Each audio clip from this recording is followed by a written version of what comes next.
आइए आज हम शुरू करते हैं क्लास 12 का पहला चैप्टर संबंध एवं फलन। संबंध एवं फलन चैप्टर स्टार्ट करने से पहले हमें कुछ चिन्हों के बारे में एक बार रिकॉल करना होगा जो हम लोगों ने क्लास 11 में पढ़े हैं, जिसमें से पहला चिन्ह है या पहला सिंबल है जिसे हम पढ़ते हैं।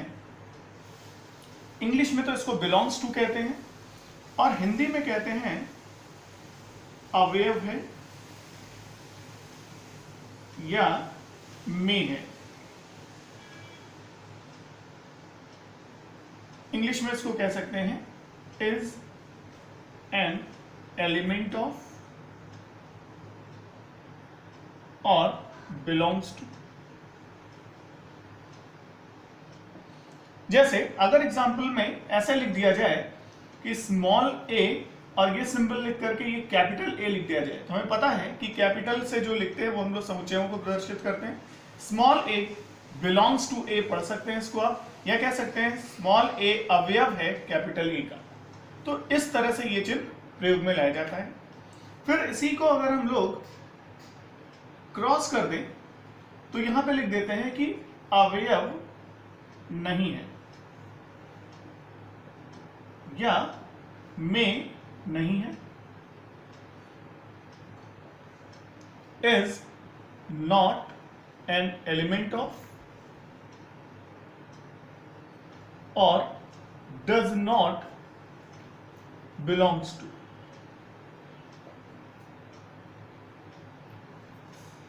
फिर एक सिंबल आता है सी के रूप में लिखते हैं जिसको हम लोग पढ़ते हैं कि उप समुच्चय है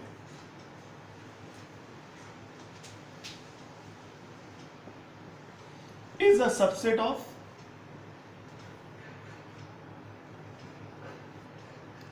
और फिर C को क्रॉस कर देते हैं तो उपसमुच्चय नहीं है,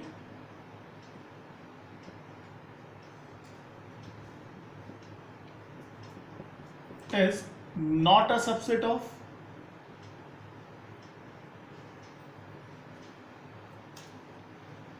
सिंबल U जिसको हम लोग समुच्चयों का सम्मेलन यूनियन ऑफ सेट्स कहते हैं।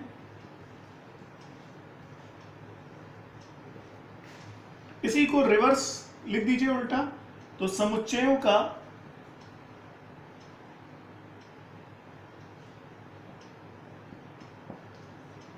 सर्वनिष्ठ यानी इंटरसेक्शन ऑफ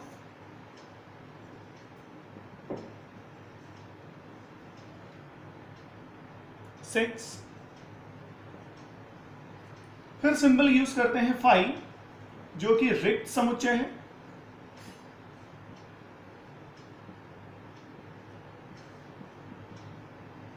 नल सेट और empty set.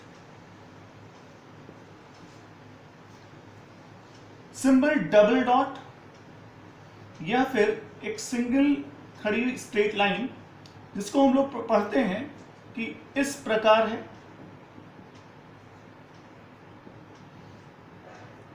Such that.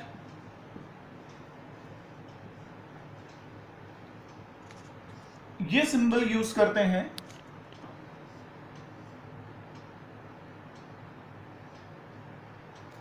For all या सभी के लिए,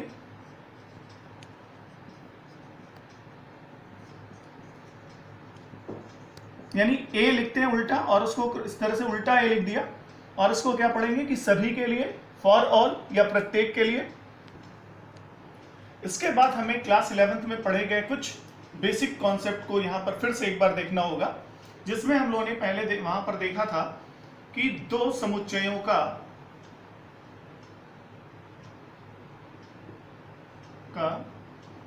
कार्तीय गुणनफल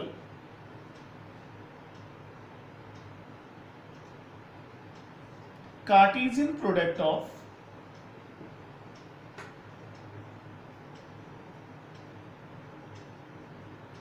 टू सेट्स।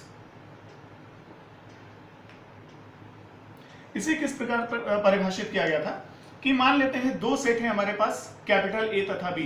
तो माना ए तथा बी दो अरिक्त यानी नॉन एम्प्टी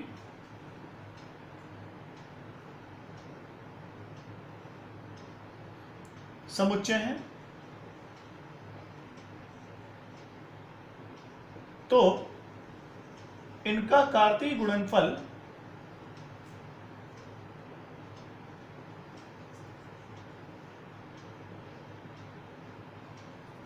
ए क्रॉस बी बराबर ए बी, सच दैट, ये चिन्ह अभी पढ़ चुके हैं, small A belongs to capital A, ये भी चिन्ह पढ़ चुके हैं, तथा small B belongs to capital B.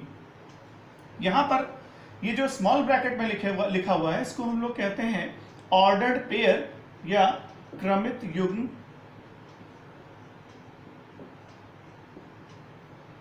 Ordered pair क्रमित इसलिए क्योंकि इनका क्रम निर्धारित है, पहला एलिमेंट पहले सेट से आना चाहिए, दूसरा एलिमेंट दूसरे सेट से आना चाहिए।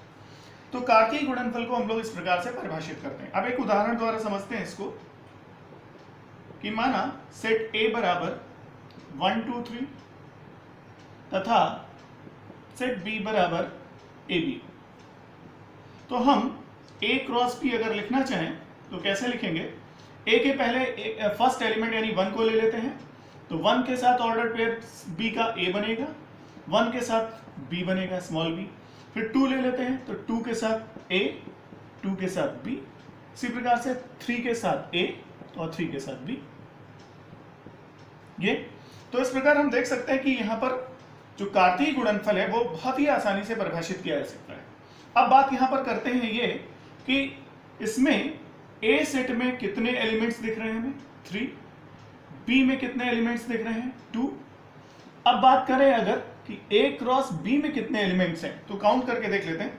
1 2 3 4 5 6 आ रहे हैं ना, तो 6 3 और 2 का गुणनफल है, मल्टीप्लीकेशन, 3 इंटू 2 6 होता है, यानी कि n a cross b equals to 3 into 2 equals to 6। इस प्रकार हम ये कह सकते हैं कि a क्रॉस b में अवयवों की संख्या या एलिमेंट्स का नंबर na इंटू nb के बराबर होगा, यानी a में जो एलिमेंट्स हैं उनको गुणा कर दिया जाए जो b के एलिमेंट्स हैं, तो na इंटू nb ये हो जाएगा a क्रॉस b में अवयवों की कुल संख्या। तो ये कार्तीय गुणनफल था। अब संबंध की परिभाषा अगर हम लोग देखें, जो कि हम लोग क्लास 11 में पढ़ चुके हैं पहले से ही, संबंध यानी रिलेशन। तो रिलेशन बहुत ही आसानी से परिभाषित किया जा सकता है अगर हमें कार्तीय गुणनफल पता है तो संबंध R बहुत ही इजी परिभाषा इसकी ये है कि यदि A तथा B दो अरिक्त समुच्चय हैं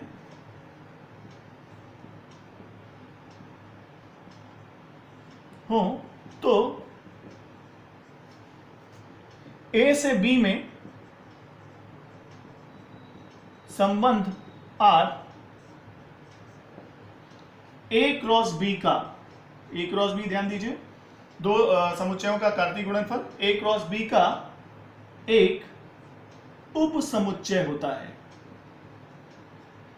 सबसेट होता है। अर्थात हम ये कह सकते हैं कि R is a subset of A cross B। R A cross B का एक सबसेट होगा, और ये चिन्ह भी हम लोग पहले से ही पढ़ चुके हैं, शुरू में ही हमने ये बता दिया था।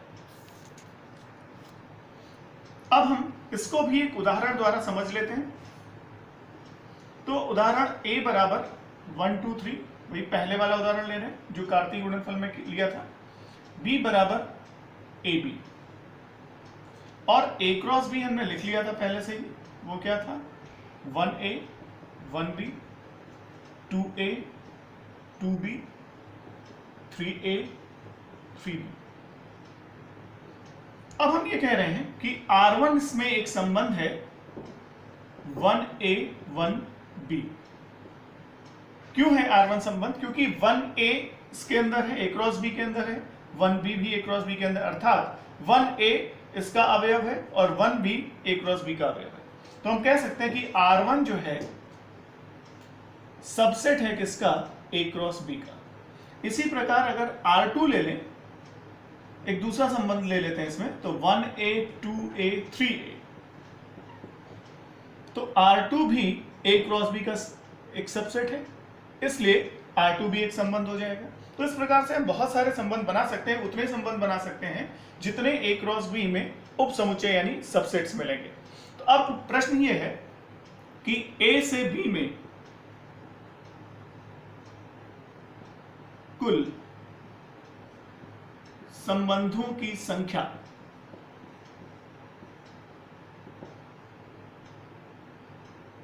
बराबर। तो अब यह स्पष्ट है परिभाषा से कि अगर R A क्रॉस B का सबसेट है तो जितने A क्रॉस B के सबसेट्स बनेंगे उतने ही A से B में संबंध बनेंगे। तो किसी सेट में कितने उपसमुच्चय पॉसिबल हैं, उसके लिए क्लास 11 का एक रिजल्ट याद करिए कि अगर सेट A में n एलिमेंट्स हो तो टोटल इसके कितने उपसमुच्चय बनते थे, 2 की पावर n।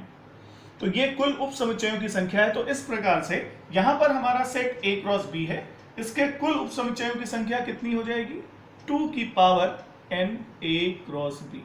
और अभी आप पढ़ चुके हैं इसके पहले कि n A क्रॉस B क्या होगा, n A into n B। तो इस उदाहरण में देख सकते हैं कि n A है 3, n B है 2। तो अगर हम n A into n B कर दें तो 3 इंटू 2 कितना आ जाएगा, 6। तो 2 की पावर 6 यानी 64 कुल इसमें संबंध बन सकते हैं। अब बात ये करनी है हमें यहां पर कि परिभाषा हो गई संबंध की। अब हम बात करेंगे कि संबंधों के प्रकार, और यहीं से हमारा क्लास 12 शुरू होता है। लेकिन उसके पहले कुछ इंपॉर्टेंट बिंदु हैं, उन पर हम लोग थोड़ा सा ध्यान दें, जिसमें से पहला बिंदु ये है, स्टार करके यहां पे लिख रहे हैं कि पहला बिंदु ये ले सकते हैं हम लोग कि अगर मान लीजिए सपोज करिए कि B के स्थान पर भी सेट A ही हो तो यहां पर क्या हो जाएगा, A क्रॉस A। तो A क्रॉस A, फिर अगर हम लोग यहां पर संबंध लिखेंगे तो फिर वो संबंध किसमें होगा, A से A में ही होगा, दूसरा सेट यहां पर नहीं होगा, संबंध A से A में होगा। तो इस प्रकार हम ये कह सकते हैं कि यदि R A से A में एक संबंध है तो हम ये कह सकते हैं कि R A में एक संबंध है। यानी यहां पर हमें दोनों बार दो सेट बताने की आवश्यकता नहीं है कि A से A में बताने की जरूरत नहीं है, सिर्फ हम ये कह सकते हैं कि R A में एक संबंध है। इसका अर्थ होगा कि R A क्रॉस A का एक उपसमुच्चय होगा, यानी A से A में ही संबंध होगा। यहां पर इंपॉर्टेंट ये इसलिए है क्योंकि हमारे जो संबंधों के प्रकार हैं वो वास्तव में A से A में ही संबंध होंगे, यानी वहां पर कोई दूसरा सेट नहीं होगा, वहां पर A से A में ही संबंध होंगे जहां पर हम प्रकार डिस्कस करने जा रहे हैं। तो इन संबंधों के प्रकार में मुख्यतः हमें 3 लेने हैं। तो यहां पर देख सकते हैं कि संबंधों के प्रकार, जिसमें पहला है स्वतुल्य संबंध, जिसको कि हम लोग रिफ्लेक्सिव रिलेशन कहते हैं।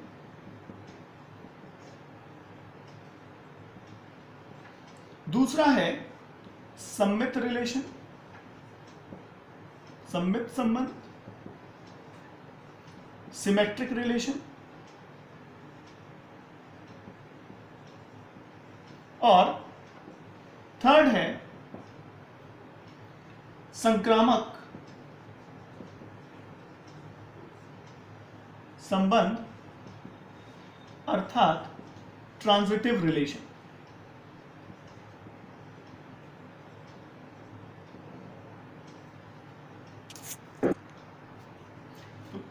पहला प्रकार है स्वतुल्य संबंध। आइए समझते हैं इसको।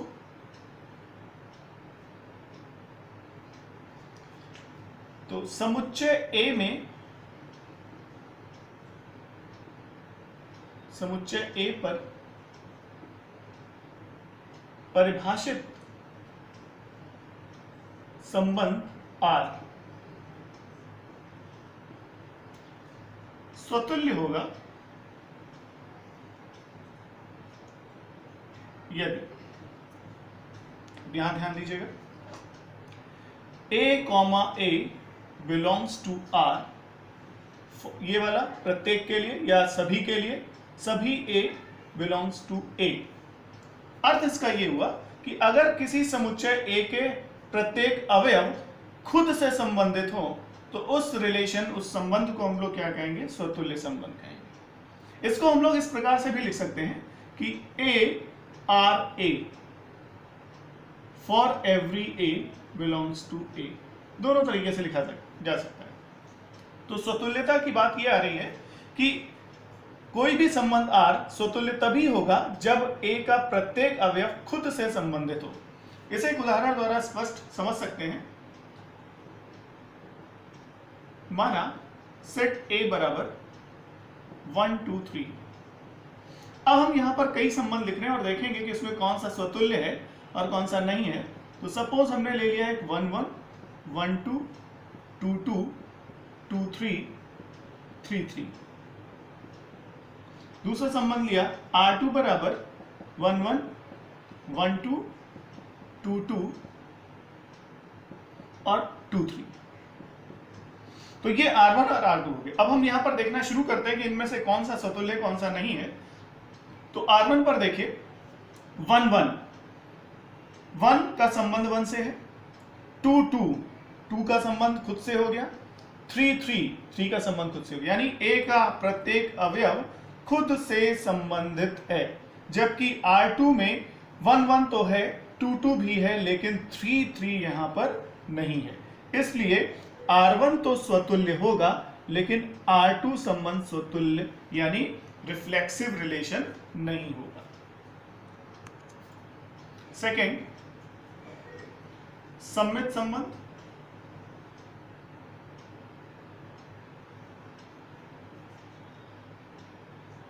Symmetric relation.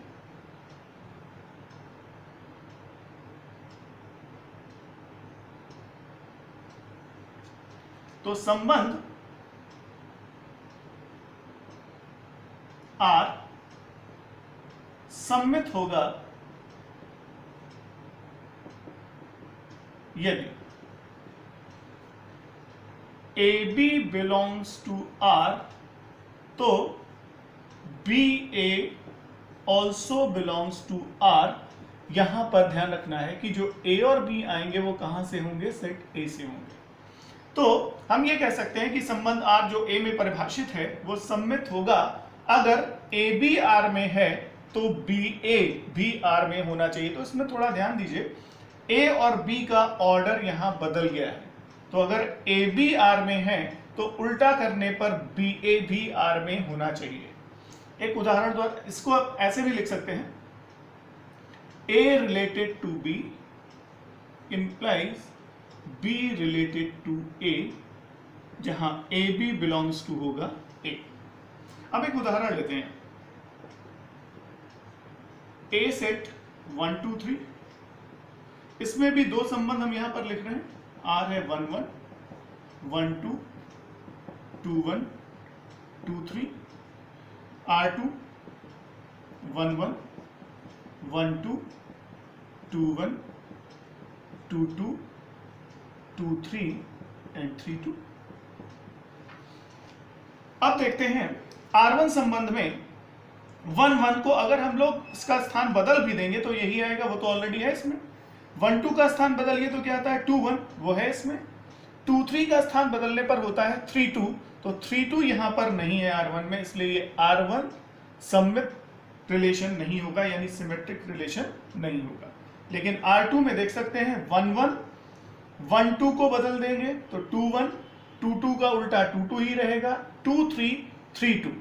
तो इसका मतलब यहां पर AB अगर R में है तो BA भी R में है, AB अगर R में है तो BA भी R में है। और यहां चूंकि बराबर है दोनों अवयव तो बदल के देखना नहीं, क्योंकि वो तो ऑलरेडी इसमें है।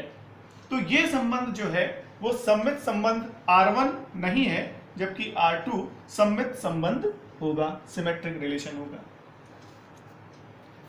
थर्ड, संक्रामक संबंध।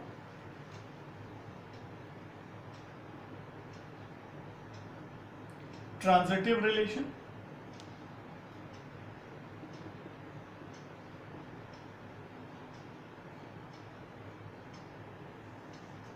संबंध R संक्रामक होगा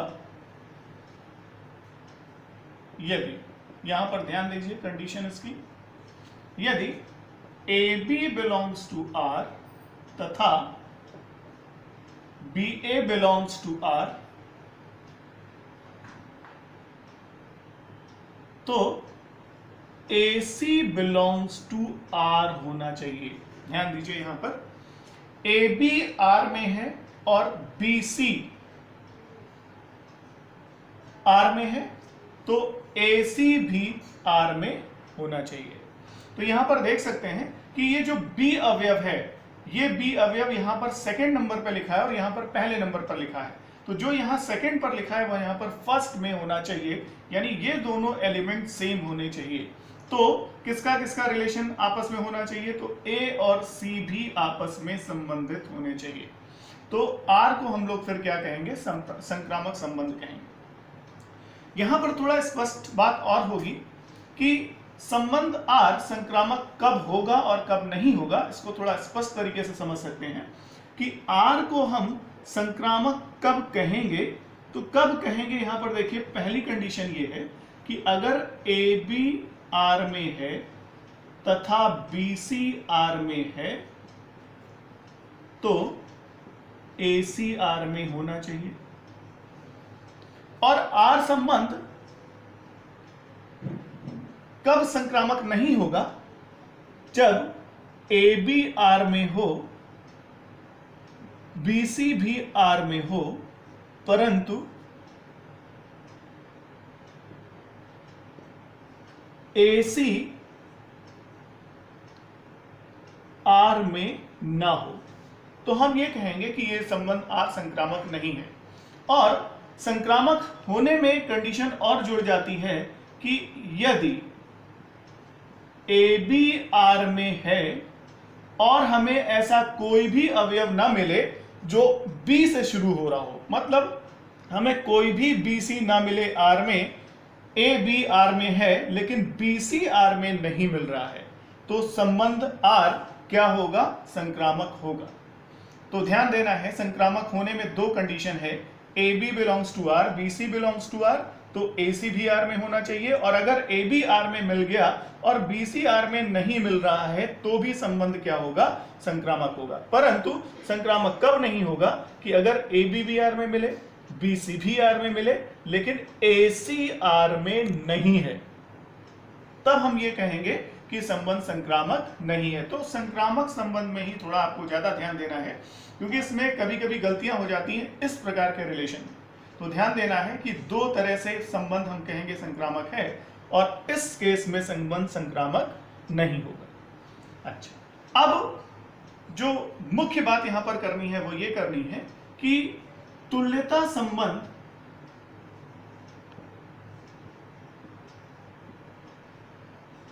यानी इक्विवेलेंस रिलेशन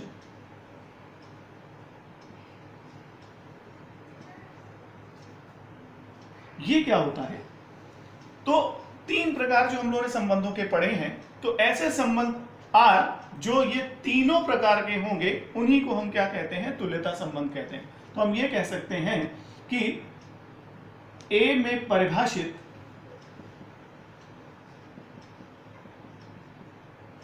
संबंध R एक तुल्यता संबंध है, यानी इक्विवेलेंस रिलेशन है, यदि पहला R स्वतुल्य हो,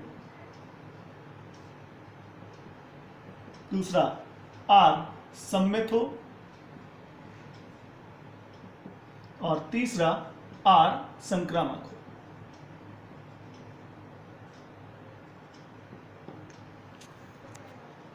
एनसीईआरटी का एक उदाहरण लेते हैं यहाँ पर कि माना टी किसी समतल में स्थित समस्त त्रिभुजों का एक समुच्चय है। समुच्चय टी में r बराबर t1, t2 सच दैट, चिन्ह ध्यान दीजिए इस प्रकार है, t1 t2 के सर्वांगसम है। सर्वांगसम हम लोग पढ़ चुके हैं क्लास 9-10 में। तो दो त्रिभुज अगर सर्वांगसम है तो ध्यान रखना होगा कि दोनों त्रिभुजों की तीनों संगत भुजाएं तथा तीनों संगत कोण आपस में बराबर होते हैं। एक संबंध है, सिद्ध कीजिए कि R एक तुल्यता संबंध है। तो अब हम एक एक करके यहां पर टेस्ट करेंगे। तो पहला ले लेते हैं स्वतुल्य। तो स्वतुल्य को चेक करने के लिए हमें क्या करना होगा, तो परिभाषा पर आते हैं एक बार। स्वतुल्यता थी क्या, कोई भी संबंध R स्वतुल्य तब होता है जिस सेट में वो परिभाषित है उस सेट के प्रत्येक अवयव का खुद से ही संबंध होना चाहिए। अर्थात पढ़ा था हम लोगों ने कि अगर a, बिलोंग्स टू R हो सभी a के लिए, यानी ये दोनों अवयव समान यानी बराबर होने चाहिए। तो आइए इसको देख लेते हैं।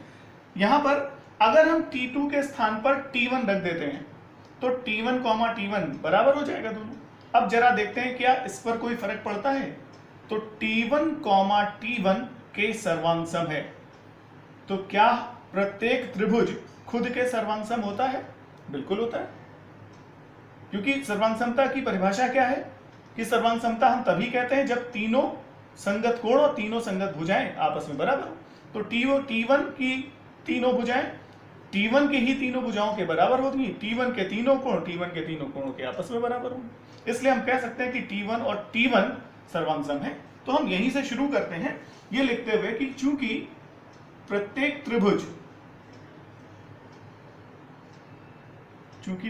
त्रिभुज स्वयं के सर्वांगसम होता है,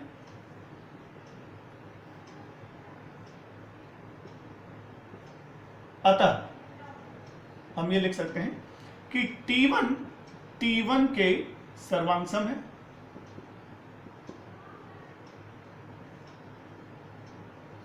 implies t1, t1 belongs to R for every t1 belongs to the set T।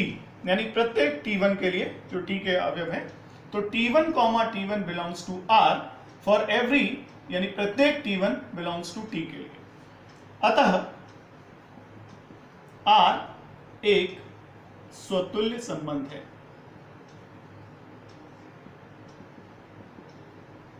देखिए कितनी आसानी से यह सिद्ध हो गया कि आपको यही करना है। अगर किसी संबंध को हमें सिद्ध करना हो कि वह स्वतुल्य होगा तो हमें क्या करना होगा, जो दूसरा अवयव है उसको पहले के बराबर करके देख लेते हैं कि जो स्टेटमेंट दिया गया है वो सही आ रहा है कि नहीं आ रहा है। अगर वो स्टेटमेंट सही है तो फिर वो स्वतुल्य होगा, अगर वो स्टेटमेंट सही नहीं है तो फिर स्वतुल्य नहीं होगा। दूसरे पर आते हैं सममित। सममित की परिभाषा जरा देखिए क्या थी। सममित की परिभाषा ये थी कि अगर AB R में है तो फिर BA इसका उल्टा भी R में होना चाहिए, ये था। तो अब हम क्या करेंगे कि सममित सिद्ध करने के लिए हम T1 T2 लेके चलते हैं और ये देखते हैं कि T1 T2 में जो संबंध है वही T2 T1 में भी संबंध है कि नहीं है। तो हम क्या करेंगे, हम यहां पर ले लेते हैं कि माना T1, T2 belongs to R implies, इसका अर्थ क्या है परिभाषा से देखिए, ये T1, T1 T2 के सर्वांगसम है। अच्छा, क्या इस स्टेटमेंट को हम लोग ऐसे भी लिख सकते हैं कि T2 T1 के सर्वांगसम है?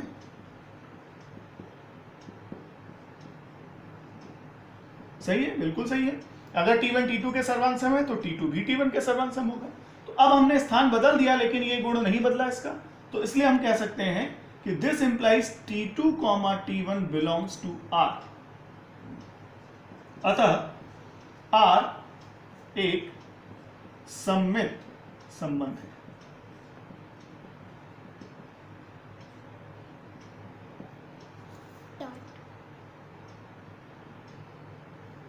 थर्ड पार्ट देखते हैं। तो तीसरे में हमें संक्रामक संबंध है या नहीं है ये चेक करना है। आइए इसको देखते हैं। इसमें अगर परिभाषा से आप याद करिए कि अगर AB बिलोंग्स टू R है, BC बिलोंग्स टू R है, तो आपको क्या सिद्ध करना पड़ेगा कि AC भी R में होना चाहिए, यानी ये दोनों चीजें हट, इसको क्रॉस कर दीजिए, हटा दीजिए, तो A और C का संबंध हमें यहाँ पर दिखाना है। तो अब हम क्या करेंगे, यहाँ पे जो कि T1 T2 लिया हुआ है, तो हम ले लेते हैं कि माना T1, T2 belongs to R तथा T2, T3 belongs to R। अब हमें ये देखना है कि T2 यहां पे कॉमन हो गया, T1 और T3 भी R में है कि नहीं है। तो इसके लिए परिभाषा पर जाते हैं कि अगर T1 T2 R में, तो इसका अर्थ क्या निकला कि T1 T2 के सर्वांग सम है तथा T2 T3 के सर्वांग सम है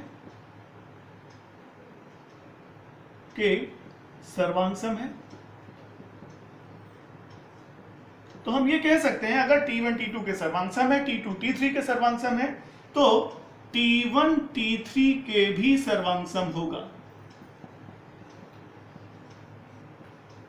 तो अब अगर T1 T3 के सर्वांग सम है, तो हम कह सकते हैं कि T1, T3 भी R में होगा। तो देखिए हमने क्या सिद्ध किया, T1 T2 R में है तथा T2 T3 R में है, ये स्टेटमेंट लेके चले और हमने शो कर दिया, सिद्ध कर दिया कि T1 और T3 भी R में होंगे। तो अब हम ये कह सकते हैं कि अतः R एक संक्रामक संबंध है। अब ये देखिए तीनों हमने चेक किया, स्वतुल्यता, सममिति और संक्रामक, तो ये तीनों है, इसलिए हम ये कह सकते हैं कि अतः R एक तुल्यता संबंध है।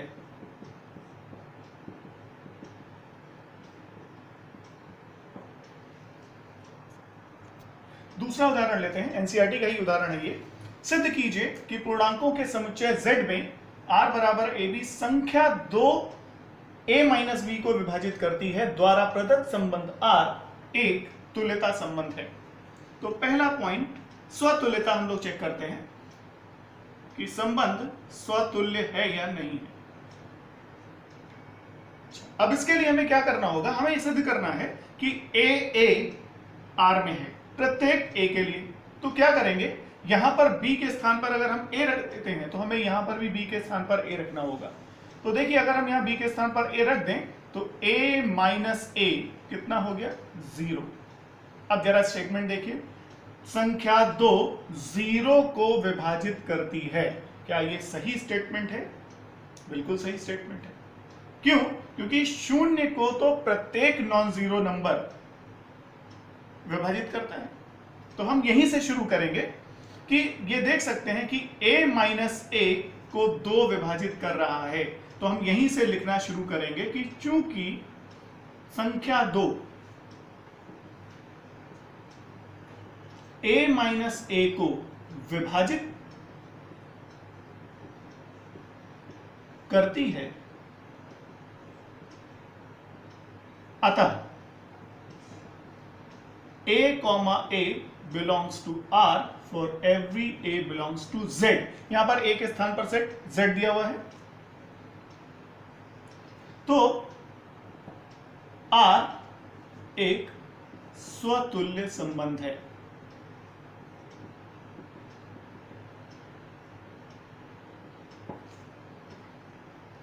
फिर आते हैं दूसरे भाग पर, सममित।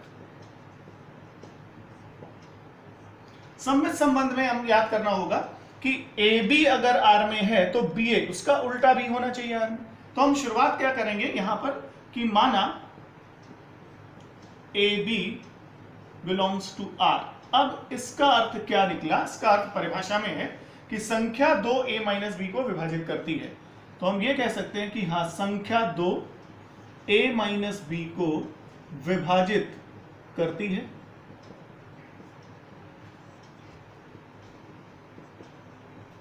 अब इसी स्टेटमेंट में हम जरा स्थान बदल लें। अगर 2 A माइनस B को विभाजित करता है तो B माइनस A को भी तो विभाजित करेगा। क्यों? क्योंकि A माइनस B और B माइनस A में अंतर क्या है, सिर्फ चिन्ह का है। संख्यात्मक मान तो दोनों के बराबर होंगे। तो हम ये कह सकते हैं कि संख्या 2 B माइनस A को विभाजित करती है।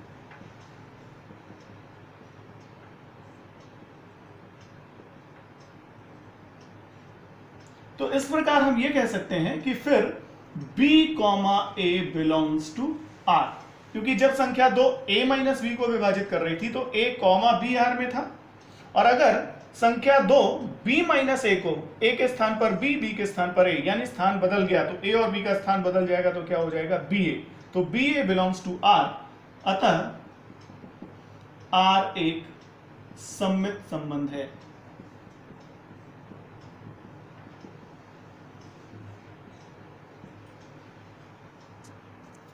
थर्ड, संक्रामक संबंध है या नहीं है, इसको जरा देखते हैं।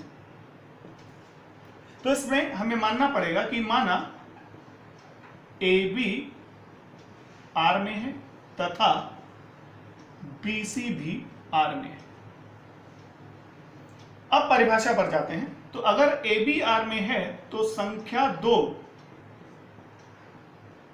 a माइनस बी को विभाजित करती है तथा B C belongs to R है, तो यहां पर b और यहां पे c हो जाएगा, तो संख्या 2 b माइनस सी को विभाजित करती है।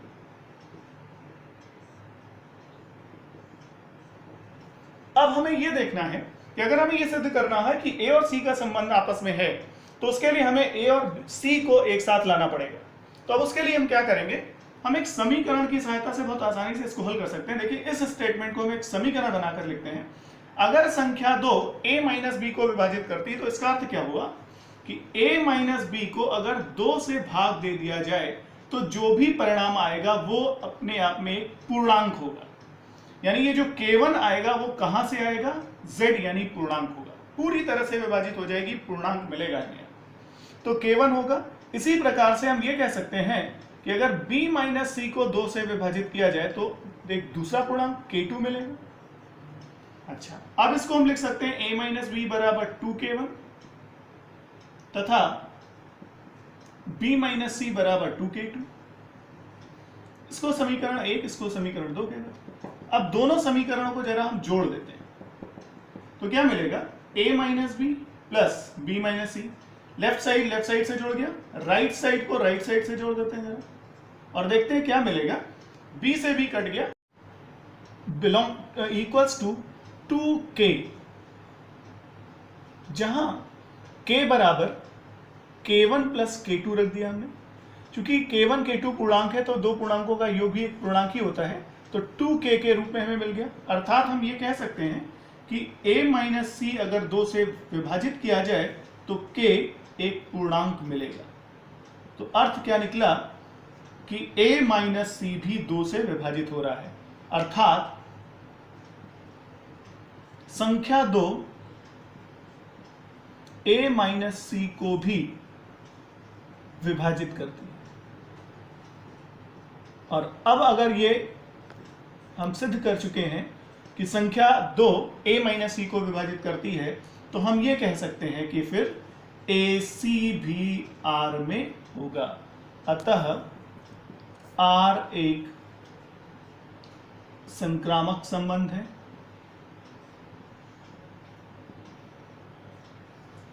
अतः R एक तुल्यता संबंध है।